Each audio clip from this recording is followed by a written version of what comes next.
My name is Belinda, and my title of my story is named Victoria. Mrs. Frankel stumbled into the guest room where Victoria was standing. She reeked of alcohol as usual. She stared right at Victoria, saying, "You did not rake the leaves like I told you to." Then Victoria said, "But you did not let me wear shoes." Then Mrs. Frankel gave Victoria a bag and pushed Victoria outside in the desert heat. Then Victoria raked the leaves like Mrs. Frankel told her to. The rocks were hot and pokey, so they scraped her feet. Then her feet started to bleed and get bruises. But when Victoria told Mrs. Frankel, she said, "I do not care." Victoria finished but has to sit outside. Victoria finally came inside but cannot drink water, so she has to steal it. Then that same day, Victoria decides to run away because of all the bad things that happened to her. Victoria goes to the next house in the neighborhood. Then Victoria goes to the house and says, "Call the police." The neighbors call the police and say, "There is a girl that came to my house and needs help." Then the police come and take Mrs. Frankel to jail. The end.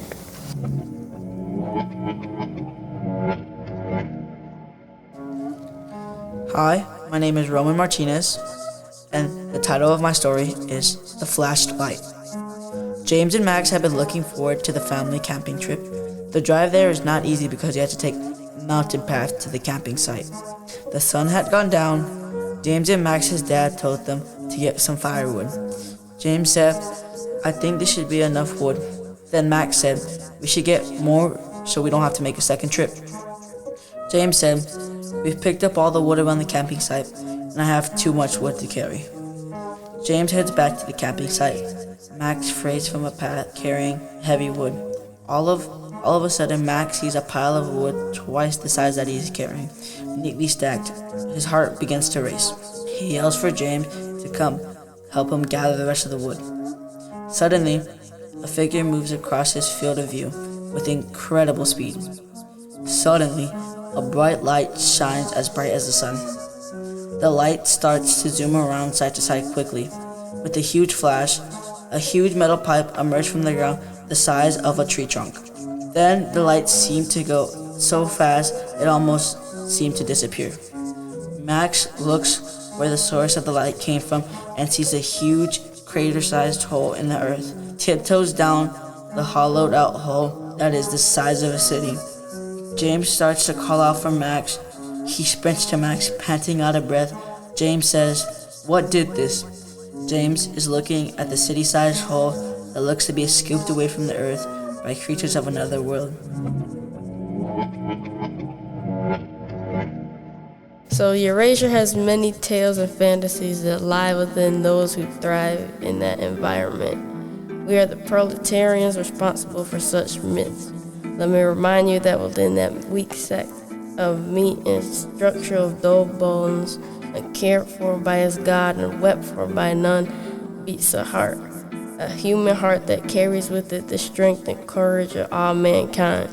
For many years, the hearts of men have stood united against the galaxy that have despised them for no reason, cursing their audacity not to lay down and die while they carry the torch of humanity ensconced.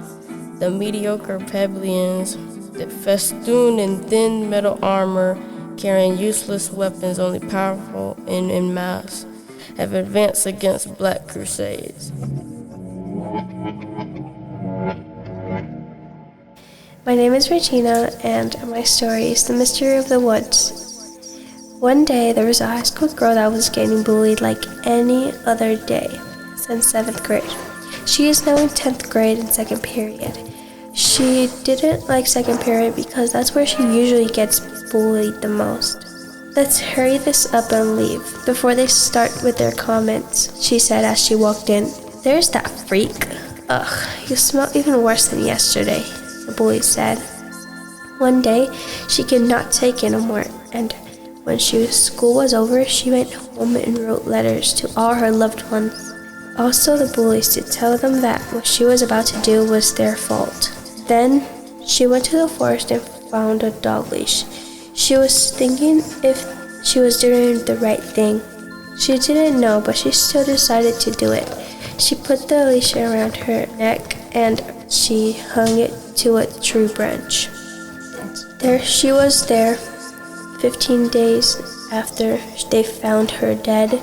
Some people say that other little girls tried to do the same thing as her, but she haunts them as telling them that it's not worth it. She regrets it. There was a time where her parents said that the girl walks around the house sometimes and haunts it. The truth Mia realized in her ghost form is that maybe if she worked through it, she could still be with her loved ones. Instead, she haunts her childhood home and the forest. My name is Victoria. The title of my story is House Fire. Allie was 10 years old when she experienced a very traumatic event in her life. Her day started as normal. She went to school, she did her work in class, she played with her friends at recess, the usual. At the end of her school day, she walked home with her friends, and they passed a corner store. Mia, Allie's friend, was craving some chips and was going towards the store. Allie and her friends followed behind her and they bought some snacks. As they walked out the store and continued walking home, Allie felt something was wrong. She clutched her stomach and felt afraid. Kate asked her if she was okay, but Allie didn't respond. She just took off running to her house, and her friends followed behind. Allie saw an ambulance, some police cars, and firefighters, and she also saw a big cloud of smoke. As she passed the corner to her house, she saw her house was on fire. She saw the police arresting a man with a lighter, and she saw her entire family outside their house. She didn't know what to do and was just crying because her house burned down. To be continued.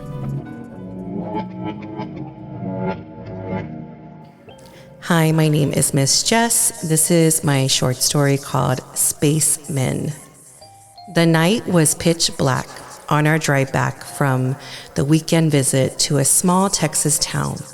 I was looking out the window, hyper vigilant not to fall asleep, as Mom kept looking forward at the concrete, her eyes getting heavy like curtains as we inched back to the familiar, our home in San Antonio. Suddenly, it looked like the sky lit up from a Polaroid camera and the image was unclear even when shaken. The light was blue and white and blinding. "What's happening?" I squeaked. I could see tiny thin silhouettes in the distance, inching closer. Mom simply said in a very slow voice, "Don't freak out." But I knew this day would finally come, mija. Whatever you do, don't show them your weakness. Got it? What did she mean this day would finally arrive? All I could do was give her the worst side eye, and I replied, "What's happening, Mom?" Saying the word mom felt so unnatural now. All I kept thinking is, who is this woman sitting next to me that I have been calling mother for 11 years? Is she really my mother? Who am I? What am I? Am I them? The 7-foot thin figures began to walk forward, and we were making noises that were supposed to be their version of conversation. The sounds reminded me of radio frequencies. Meanwhile, Mom just sat there and put her hand on top of my hand like it was a blanket I needed on a cold night. She moved her head toward me and looked down and said, "I am sorry, but it's for the best, for all of us." All I could do was look at her as my eyebrows shifted. My hands covered my eyes because I didn't know who scared me more, mini Martians or my mother reassuring me that spacemen moving closer to our vehicle was the best thing for all of us. Mother unbuckled her seatbelt, walking toward the trunk, and grabbed a spare bag she always kept inside the back corner of the trunk of our old rusty car. She opened my door and pulled me out of the car, She said, "Come on," and motioned me out of the car. I shook my head no, and she said, "The planet is ending. I need you to go. You can start something new. It's too late here. We have destroyed everything." That moment, she looked at me with the begging in her eyes, and I got up. My mom never cried, not even when my little sister lost her battle to cancer. To see her cry now was all I needed to be lifted out of my seat and look at these spacemen like they mean nothing to me. She handed me the bag, and the spacemen surrounded me and took me away. I couldn't look back. They were blocking my view from my mom, from my car, from the planet I used to call Earth. But now, 11 days later, I call it my old house. It's demolished. It's chaos.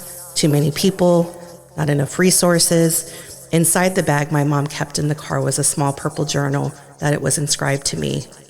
Now that planet Earth is gone and destroyed by our need to consume, the planet whole like a grape, may you find something to smile about in space. I love you more than all the words that exist in this planet and theirs. Love, Mom.